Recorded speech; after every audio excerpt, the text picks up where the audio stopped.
दलं त्रिगुणाकारं त्रिनेत्रं च त्रियायुधं त्रिजन्मपापसंहारम् एकबिल्वं शिवार्पणम् त्रिशाकैर्बिल्वपत्रैश्च अर्चित्रैः कोमलैः शुभैः तव पूजां करिष्यामि एकबिल्वं शिवार्पणम् कोटिकन्या महादानं तिलपर्वतकोटयः काञ्चनं शैलदानेन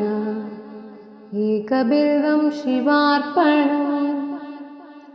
काशीक्षेत्रनिवासं च कालभैरवदर्शनं प्रयागे माधवं दृष्ट